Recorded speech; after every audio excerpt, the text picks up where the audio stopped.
Right. Hello, everybody. Thank you for joining us today. For those of you who don't know me, my name is Rachel Morgan, and I'm a program specialist at the Nebraska Arts Council. We have a really full agenda today, so I'm going to go ahead and get started. For those of you who are new to joining us, welcome to the Water Cooler Series.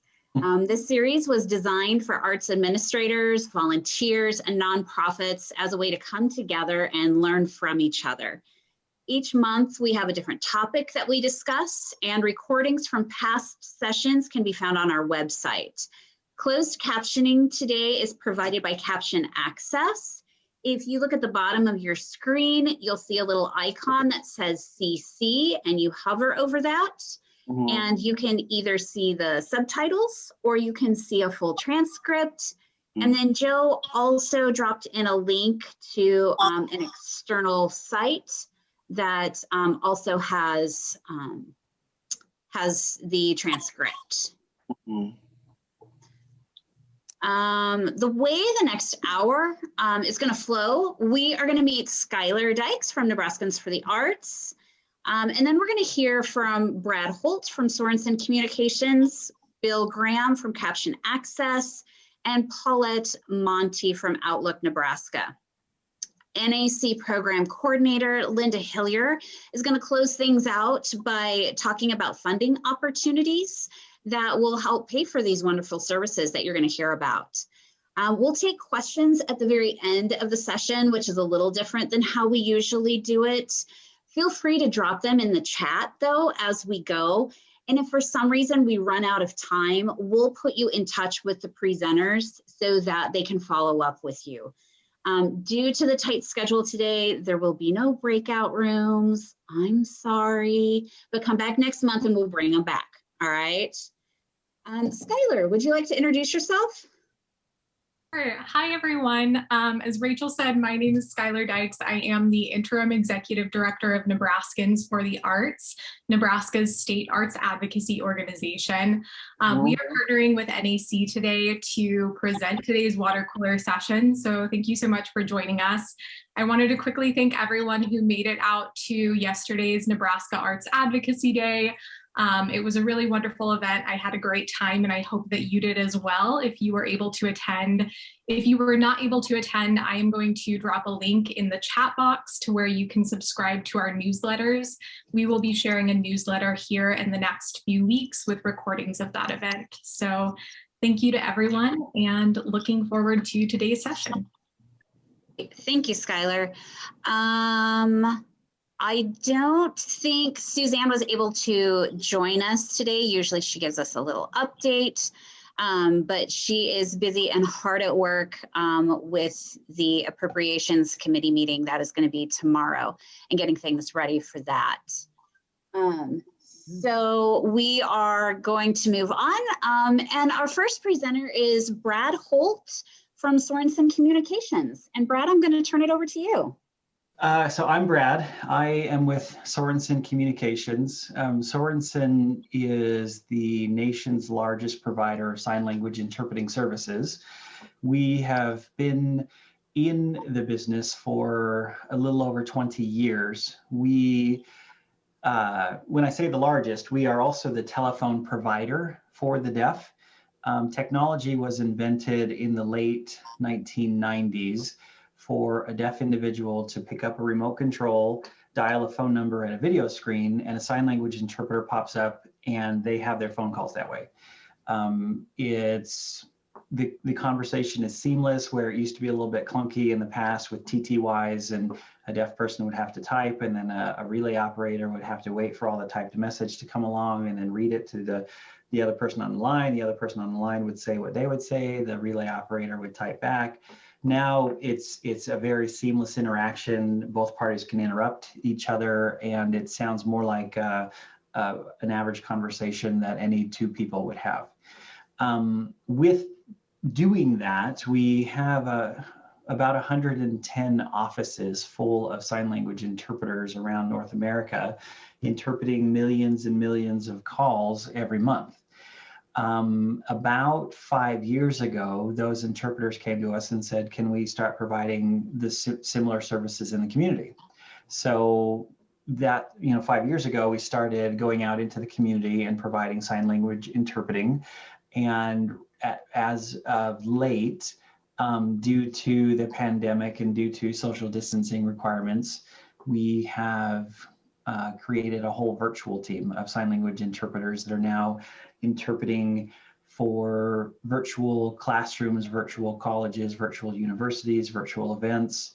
And we used to have thousands of interpreters around the country, all in your venues and in any business environment, school environment, public access environment you can think of. Now a lot of that's been converted to virtual services. And so what we can do is, when you have a virtual tour or a virtual meeting for your space, or even later on when social distancing requirements are lessened and you actually have patrons attending your facilities, we can have a sign language interpreter either pop up in a meeting like this, and deaf consumers just pin the interpreter and go through your whole virtual experience. The curator, the presenter just shares the information. The interpreter presents that information to the deaf participants. And then when it's time for question and answer sessions to open up, they ask the questions, the interpreters interpret that back, and the conversation just happens like that. If you open your space up to visitors, that we have an office in Omaha. We have offices all around Nebraska too, north, south, east, and west. So we can actually send a live interpreter to accompany a person visiting your space to interpret the presentation. If it's theater, if it's play, we have interpreters that interpret performances all the time. Or if you would rather, if you had access to a tablet, an Android tablet or an iPad, the deaf consumer can just take that iPad with them. With a decent Wi-Fi connection, the interpreter pops up on the screen and can access your space that way. It's a 24/7 service. That may not apply. I'm assuming most of your events are business hours plus weekends and evenings, but we are a 24/7 service. Other than that, I just want to convey that doing the virtual interpreting is not anything that is new to us. It's new to a lot of individuals due to the pandemic, but because the deaf community is very visually oriented, life on video is not new for the deaf community. I have children that are deaf. My parents are deaf. Most of my social connections are deaf. My coworkers are deaf. I'm on video all day, all the time, pandemic or not. It's just a normal way for the deaf community to communicate, and it's a normal way for the deaf to actually enjoy your space, whether it's in person or virtually.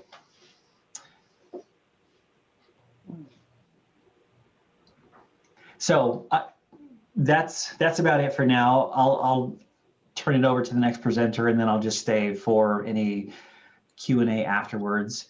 I did share my contact information with Robin, and so if it's easier to have a one-on-one conversation, you can send me an email. We can set up an appointment. You can actually introduce me to the idea that you have, and then we can talk about the best ways to actually provide a sign language interpreting service, whether it's virtually or in person or mix. Thanks. Thank you, Brad. One of the cool things about Zoom and accessibility is that, as Brad indicated, you can have VRI, you can have a sign language interpreter and captioning both at the same time. And it looks really cool. That's really useful. You can increase the size of the captioning window or the interpreter window. And one of the organizations that uses both is Fractured Atlas. I don't know if you've ever heard of Fractured Atlas. It's an organization, it's a private organization similar to the Nebraska Arts Council, actually, in New York City. And they support the arts and they raise money for the arts. So they were actually the first group that used that dual service. Anyway, I'm Bill Graham, and I am the CEO of Caption Access. It's the only deaf-owned and managed captioning company in the United States, and I'm the deaf one.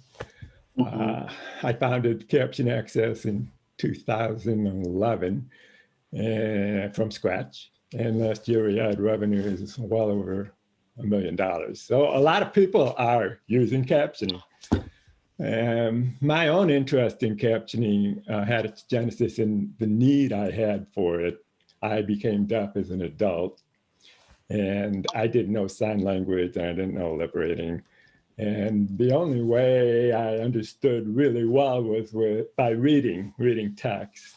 And well, 30 years ago, I started the Association of Light Deaf and Adults. It's called ALDA. And it was made up of people like me, or people who became deaf as adults. And the only way we could have an organization and have meetings was to read, because some of us knew a little sign language, some of us knew speech reading to a degree, but we all could read. So to have an organization, we had to have captioning. And at that time, it was a long time ago, captioning was just becoming a service in the public domain. Court reporters were coming out of the courtrooms to do captioning, like Joe, the captioner today. There are a lot of deaf and hard of hearing people out there. Almost a fifth of the American population has some degree of hearing loss or are deaf, according to Johns Hopkins University. About 48 million people in the United States need some kind of assistance to totally understand spoken word. But it's not only deaf and hard of hearing people who benefit from captioning. A lot of other people do as well. People who learn English as a secondary language, sometimes they read English better than they understand it spoken. And some people with learning disabilities function better with reading text. Also, people with normal hearing benefit from captioning. If you're in a noisy environment and you can't hear what's being said, or you just want to turn off the sound and read a webinar or whatever, there's a lot of benefits that go beyond the deaf and hard of hearing community. The deaf and hard of hearing community is our main target, I shouldn't say target, but main consumers of captioning. And we do service a lot of arts organizations. And this is sort of a recent phenomenon that the pandemic ushered in, because a lot of museums and other creative organizations couldn't no longer have people coming to their locations. And so they started doing webinars. And of course, they broadened their audience by making them accessible, and that included captioning. So we serve California Association of Museums, Institute of Contemporary Art in Pennsylvania, and a whole variety of arts organizations. It seems things get around by word of mouth, and we appreciate that. So we've always provided remote captioning rather than on-site captioning. This is remote captioning. You don't have anybody in the room with you on site. The audio needs to be provided to a captioner in another location. Like Jo is in Chicago, and she's getting the audio through Zoom. You can get audio through Skype or almost any platform, but she's providing the captioning through the Zoom window that you see. So we've done remote captioning since we began. That's our forte. And we knew what we were doing when the pandemic came in, because everybody started using remote captioning. So I'm not sure if I need to say any more given time factors. Do you have, Robin, do you have any questions yourself? Would you just like to share how they would hire you if they wanted to get in touch with you? Yeah, email us. I can provide contact information afterwards, after this show. Sure, why this don't you event. guys send your contact information to us and we'll send it out to all the participants. Well, you can send to contact@captionaccess.com.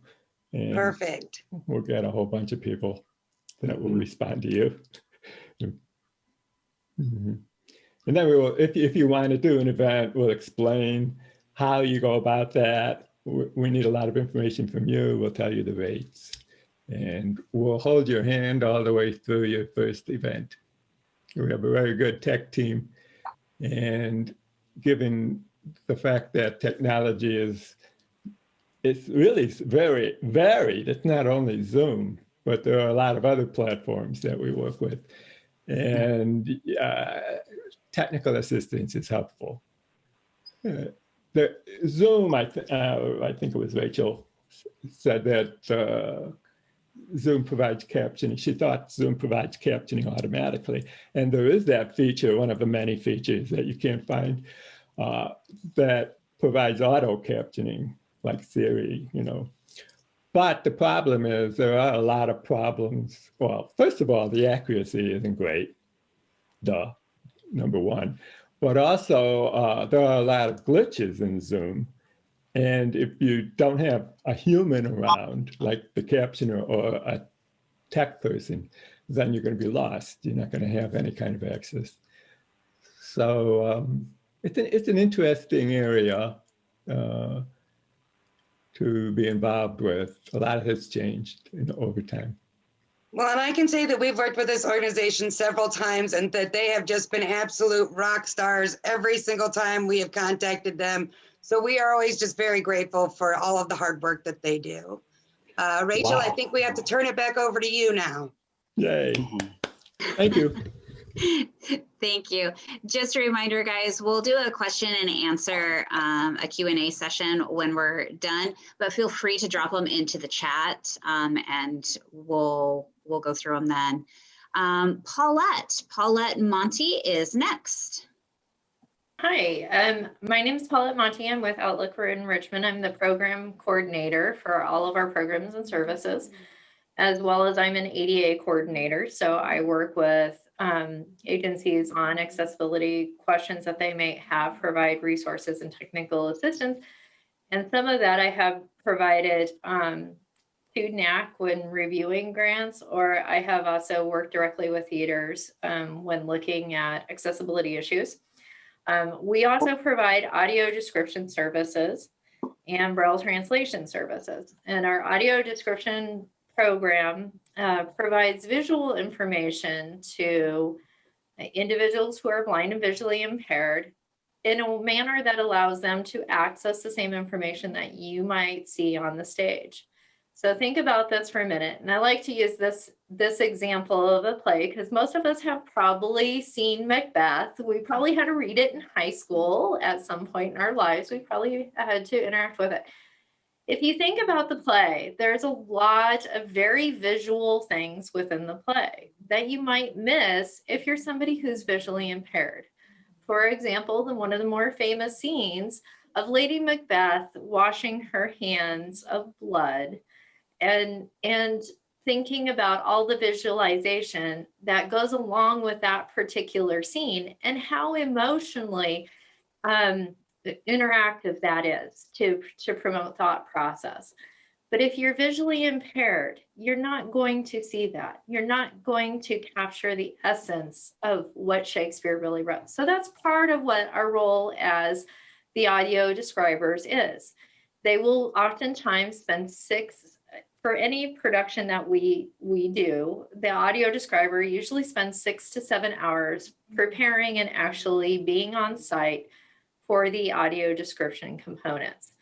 In that process, they are looking, they're reviewing the play, looking to see where and taking notes about where there are natural pauses in it that they can put audio description, what kinds of key points. It's almost like poetry. They have to come up and be very creative in how they are describing a scene so that it's conveying what the theater or the site, or even a painting, if it's a picture in an art gallery, is going to try to convey.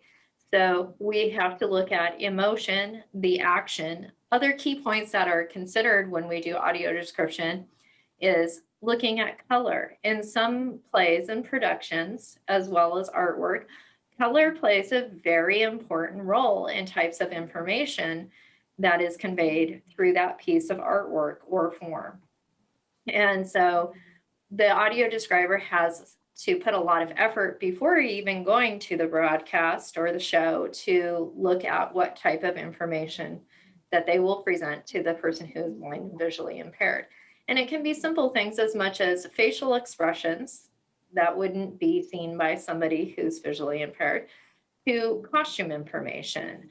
So it can be very in-depth at times what we have to look at for that.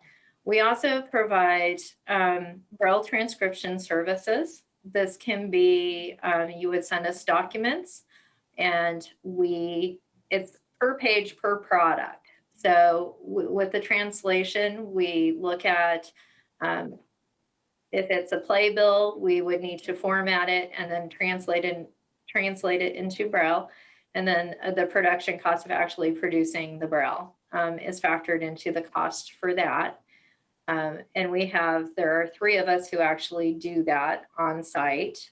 So the turnaround can usually be fairly quick, but we do request that we have usually a little more lead time. A week is great if we can get it to do the Braille translation and production. So those are some of the major services that we do. We have, with our audio description program, we also provide all of the equipment that you may need on site. So we currently are using wireless FM systems that allows the audio describer to be either on site or to use it via Zoom. And we have become rather creative in some of the ways we are looking at doing audio description and accessibility things, because we have had a number of agencies contact us regarding what the best accessible platform is, how that we could do some streaming of events for audio description. And in that, we also provide information on some of the things that, how to set up, as my peers have mentioned, how to set it up for audio describers and captioners and other things, and what the best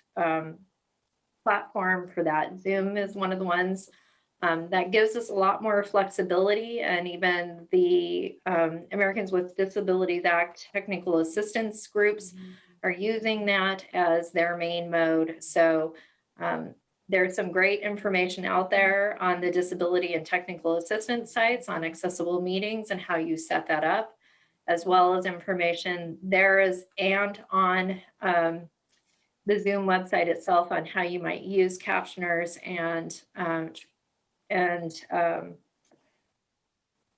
sign language interpreter. Sorry, had a momentary brain loss moment there. So we would also do something similar in a stream for a live production using Zoom and an audio describer to describe things on the scene.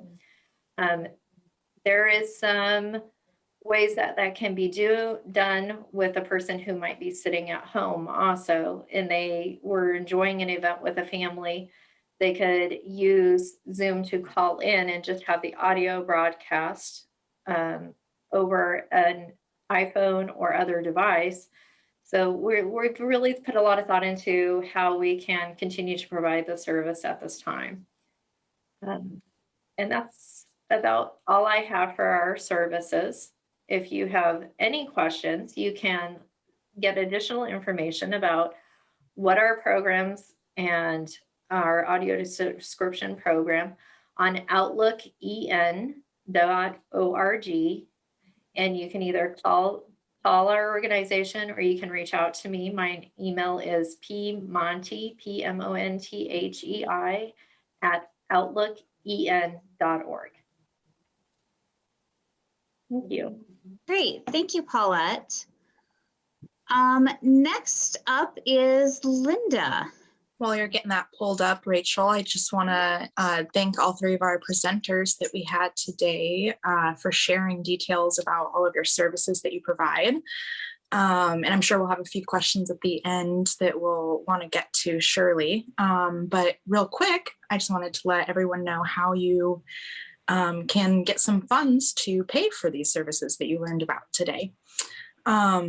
We have an arts accessibility grant at the Nebraska Arts Council. We actually have two, but I'll just go ahead and share with you for the sake of time today, the one that is relevant for event services.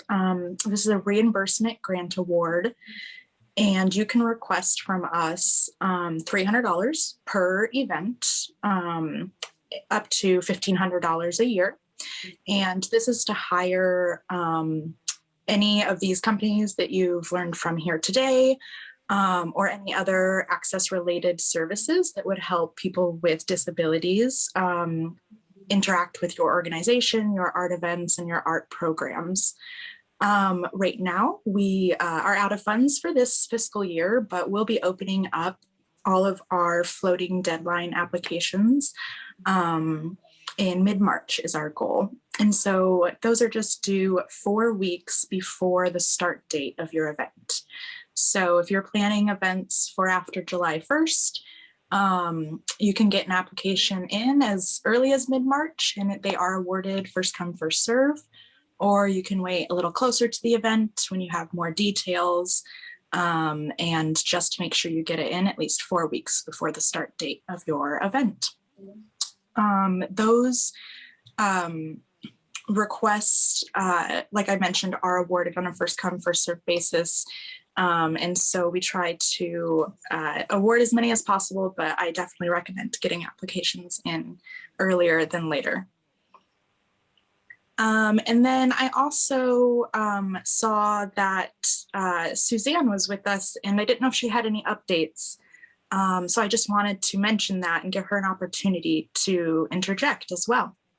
Oh, thank you so much. And I just want to say hi to everyone. And this is, I'm so glad we're able to do this session for you, because we've learned a lot over the past few years on this topic. And I hope that you are learning something as well.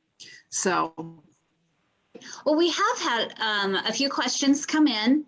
So one of the questions, and this could be for any of our presenters, but if you're dealing with, say, a concert that has instrumental music, how does that work? Would you look at hiring a signer to come in?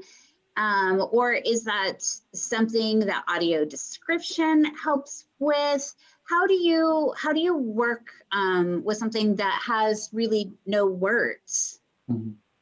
So this is Brad with Sorenson, and with the sign language interpreting, there's not a whole lot to be interpreted when there's an orchestra, symphony, other instrumental performances.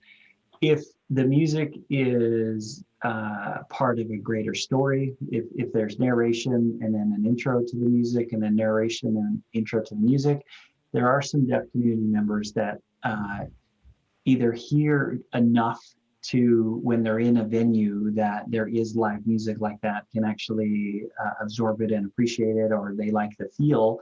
But it also is visually stimulating to just watch performers play the instruments, and they enjoy that as well. A lot of deaf parents have children that are that perform music, and they really enjoy going to the schools, and the school hire a sign language interpreter for the principal or the teacher who is introducing the performance. And then when the performance actually starts, the interpreter just stops signing and lets everybody absorb it, either visually or with other senses. It doesn't make any sense for an interpreter to say, now we hear the violins, and then interpret violins being played, because it can be seen, and it's probably more appreciated when the interpreter stays out of the way instead of try to become part of what's going on with instrumental music. If it's electronic instrumental music, that's a little more difficult to absorb. I guess it depends on the venue again.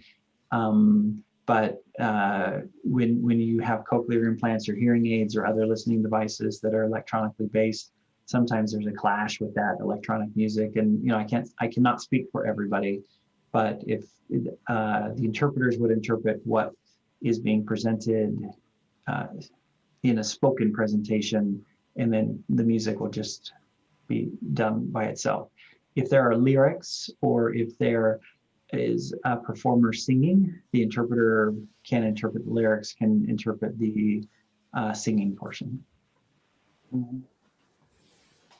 This is Paulette. From an audio description piece too, it really depends on what the event is. And I think about this from some of the events that happen where they may play a classic movie, for example, and then they have a lot of the music, they're playing the music that follows the classic movie. And so on the screen, I was thinking of Phantom of the Opera was one that has been done here before, where they're showing the classic movie, but a lot of the dialogue is also on the screen. So in something like that, depending upon the event, you would want to have an audio describer there to describe what is on the screen and what the dialogue is. And some of that may occur over the music as it's playing. So it would have to depend on the event. If it's just going to a concert, most of the time you would not need an audio describer for that type of event. Bill, I think this is a question for you. Do you also provide services for closed captioning after an event? So if someone has a video recording, is that something you can add closed captioning to, or does it have to be live during the event? No. Thanks for the question. We provide open and closed captioning for pre-recorded videos. Only human beings work on it. And we have a wonderful editor who gets it just about 100% right every time. So yeah, we do it. So what happens if I'm an organization and I want to start providing services? Is there a way that organizations or communities can find out the number of people in the area that have special hearing or visual needs? Or how do you go about finding out who needs these services? We don't maintain any of that information. However, the Nebraska the Nebraska Commission of Deaf and Hard of Hearing, that's a state organization, NCDHH, Nebraska Commission of Deaf and Hard of Hearing Services. They could give you some demographic information on how many individuals may need sign language interpreting services, how many individuals may need tech support or other audio support. That would be an organization I would recommend working with. When we get a request, we normally get one because one of the clients, somebody in the audience requested the captioning, or the organization is being proactive about captioning and wants to build their audience as well as they can, or they may be required by the ADA to provide it.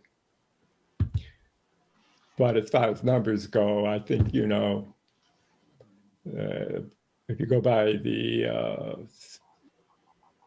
Johns Hopkins research of about a fifth of people are deaf and hard of hearing or disabled, you can imagine that your community has that sort of fraction of the population who need services.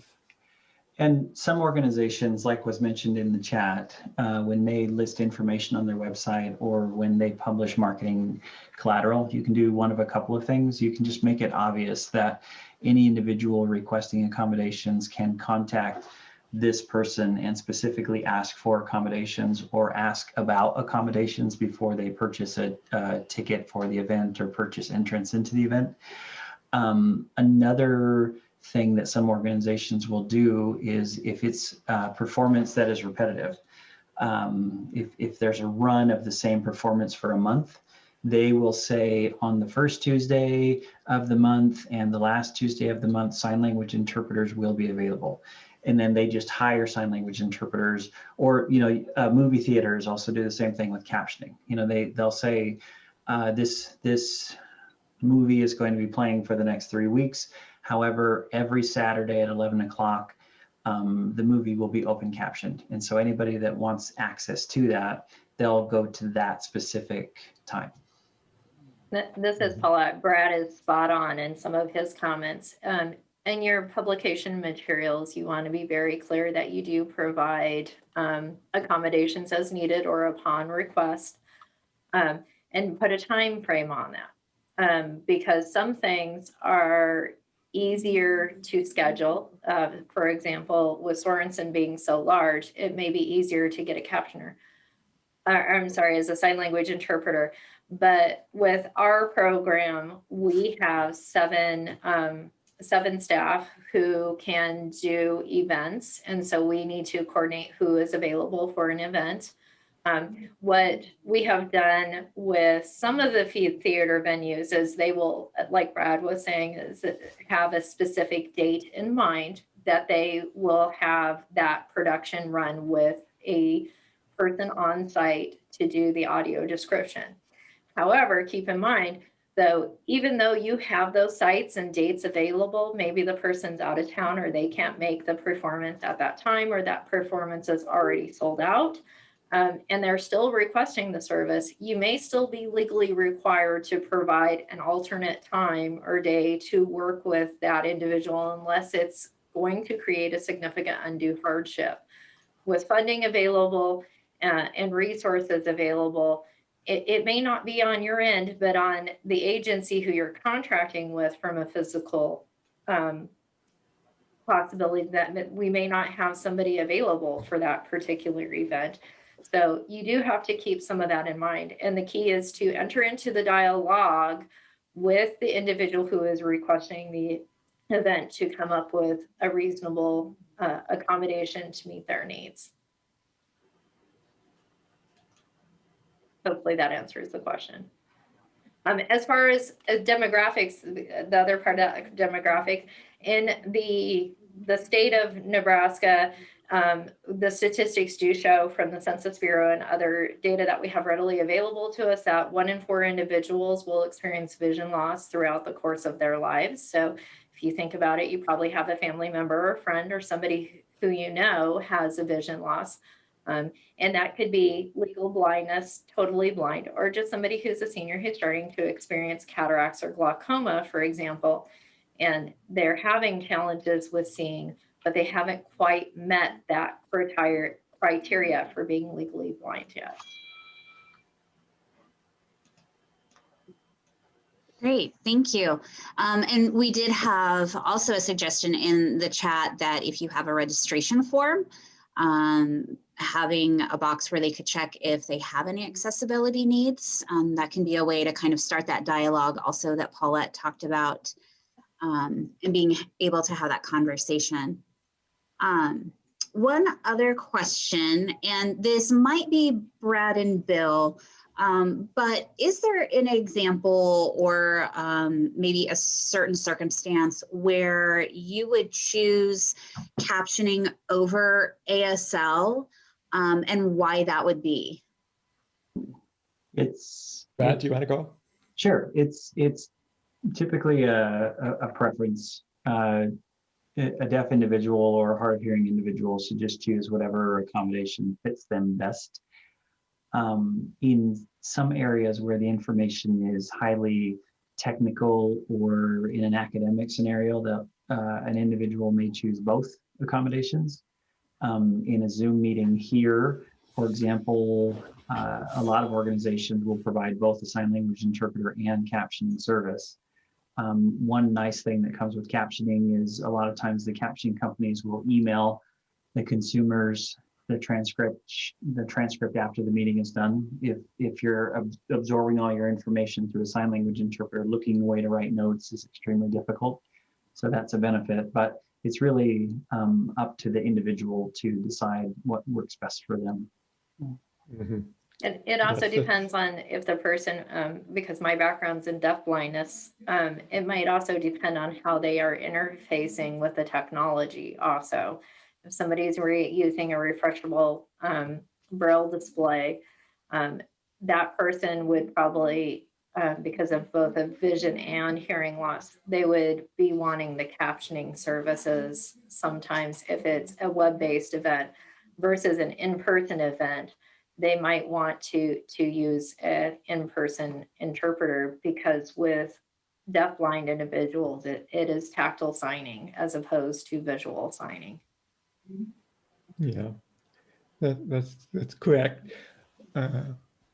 You really need to listen to the consumer about what that person needs. You can't assume that a deaf and hard of hearing person knows sign language or wants captioning. In general, of 48 million people who are deaf or hard of hearing, only a very small percentage of people are fluent in sign language. I know sign language pretty well, but watching it in a formal situation, it's hard for me to follow. It's not my native language, sign language. I learned it later. But others, they want sign language and they don't want captioning. They prefer to have ASL. Yeah. I think Brad knows that. Great. This is a really good question. If an event has been captioned, does the organization have the permission to use that at subsequent events? They own the captioning. The organization that gets the captioning done, they own it. Great. If it's their event. If it's somebody else's event, that's a different story. Yeah, and similar to the interpreter, sometimes there is a webcast where the interpreter is on an event like this. The entire meeting is being recorded. You can play that interpretation as often as you want. And then that would flow for if you were recording a production that was being audio described.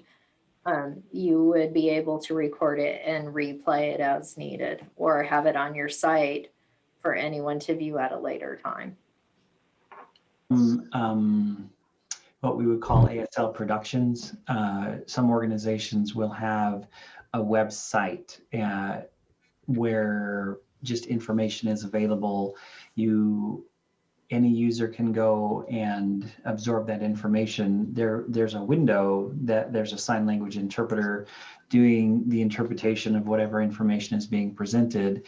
And we can do that as well. There's the live interpretation. Virtual interpreting over Zoom is live, but if there were a piece of information that you wanted to present over and over and over and over and over, we have a whole bunch of actual deaf employees that will take that information and put it into a native version of American Sign Language that is consumed really well by the deaf community. If you've seen in the news, for example, these press conferences where the interpreter is standing up next to governors and mayors, a lot of those are actually deaf individuals. A deaf person is the best person, the clearest person to present information to the deaf community is another deaf person. And so there are ways to have that done. And if that's something that you're interested in doing, we can talk about that as well. Yeah, that's a good point. We've had some requests we do VRI too, and they want a CDC, a certified deaf interpreter, CDI, which is amazing to me that I know some of the certified deaf interpreters, and that's, to me, it's just an amazing talent to be able to do that. I don't know, but some deaf consumers want those deaf interpreters. They prefer them. And it sounds new, but the best example I can give is a couple of years ago, I was in a rural town in Italy, and I was completely lost. And I was asking for directions, and I was getting some broken English, and I was getting a little bit frustrated. And then I saw somebody walk past me that was wearing an Oregon Ducks ball cap.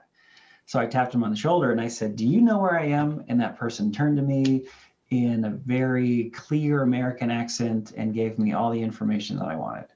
And so it's the same experience when a deaf person is receiving information from another deaf person. It's pretty clear, where most interpreters are not native users of sign language. It's their second language. And so the deaf community can actually tell the difference between a native signer and somebody who's interpreting as their second language. Yeah, and at times your person may request a specific interpreter too. So they may have an interpreter that they've worked with a number of times in their past that they may request to specifically use too. So you may have that come up too. And there are interpreters in the community that are known for their performance interpreting skills. Not anybody can interpret Shakespeare. Not anybody can take you through a museum full of Monets and deliver the information well. And so there are people of well repute that if you ask the deaf community, if you ask for a referral, the deaf community often knows, okay, this interpreter knows their stuff on this given topic.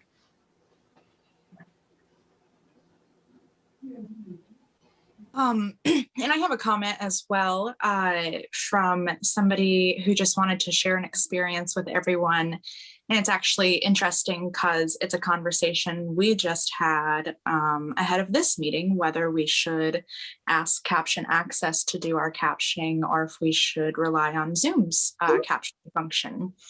And so somebody shared that when they learned at their organization that Zoom has a captioning function, they opted to use it and quickly learned that they needed to hire a professional, that captioning wasn't in their tool belt. And so they're just recommending that it's not always best to just, save money and do it the free way, but that to really think about what the consumers need and do justice to the person who needs those captions, and to consider that in your budgeting as well is something that I would share with everyone. And that would apply across the board. If I borrowed somebody's glasses, they wouldn't work for me. I need to go through the effort of getting my own diagnosis and paying out of pocket to get the right fit for me. And accommodations, free accommodations, you get what you pay for. And that is true that's true for all of the services that we represent. They do cost money, but it's a win-win for everybody.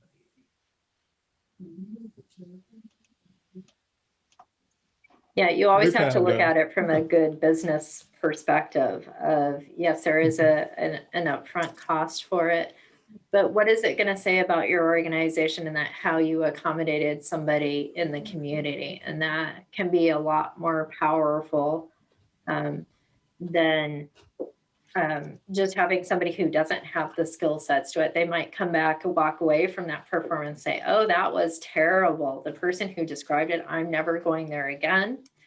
Versus going to a performance and you have somebody who's well skilled at it and say, oh, I really was able to enjoy it because the person who did the description, really helped me understand what was going on the scene.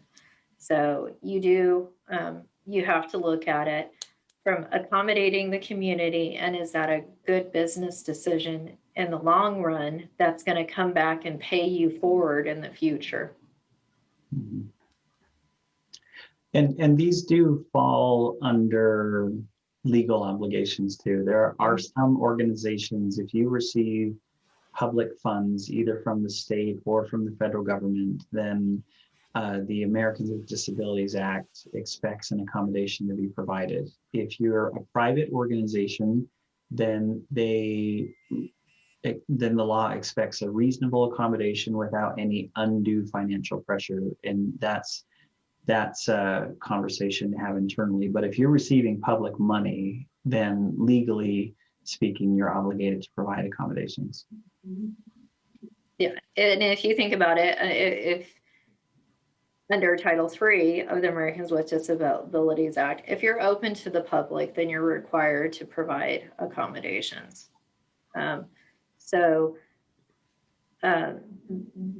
That's really key here. And that's where the point comes in. You may have designated days, but if somebody requests it for a performance on a day that's not listed there, you would still need to make every effort to make that accommodation under the law. I had a quick question. It was more about your businesses and your hiring practices. I work with high school students in the Omaha area, and one of them grew up with a deaf mother and a deaf family. And he's an excellent communicator. I'm trying to learn communication skills from him. He's kind of mentoring me, but one thing we discussed about is like his after high school plan. I was curious, do you guys require a college degree for the people that you hire as interpreters, or are you on a skill by skill basis, or how does that work? Yeah, we are under several federal and state regulations when it comes to hiring sign language interpreters. Some states require what they call licensure. Other states require you being recognized by the Commission of Deaf and Hard of Hearing. And often when you need to be recognized by the state, you have to have passed either a national certification test or a regional certification test.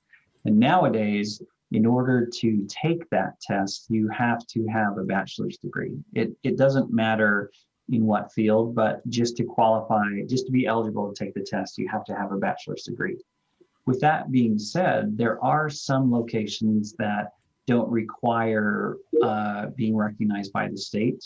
And so we as a company, not every company does this, but we as a company, we provide internal screenings. And if an individual has interpreting skills, has some fluency, then we can provide some mentoring. We do paid mentoring and actually push them towards getting certified while being mentored within our organization. Wow, great. Thank you very much. All right, I am going to bring us together. If you guys have more questions that you want to pass along to our presenters, feel free to email us and we will get you in touch, or feel free to contact them directly. Thank you for attending today's session. There was a lot to take in. Thank you to our presenters for that. There is so much here. Thank you so much. Thank you to all of the NAC staff who helped pull all of these details together, Chad and Robin and Linda, and thank you so much. I am going to send out an email when this recording is up on our website. That way, if you want to watch it again, maybe there were things you feel like you missed, or maybe you want to share it with a coworker or someone else you know, you can certainly do that. I'm also going to be sending out a survey to you this afternoon. It will take a few minutes, I promise. It is super short. I just want to make sure that we continue to provide sessions and presenters that you guys want to see. Our next session is going to be on March 17th at 1 p.m. Also happens to be St. Patty's Day, so we will see you all in your green that day. That is all I have for you guys. Have a wonderful afternoon. Please, everyone, stay warm and stay safe. And I will see everyone later. Thank you for having us. Okay, Thank you.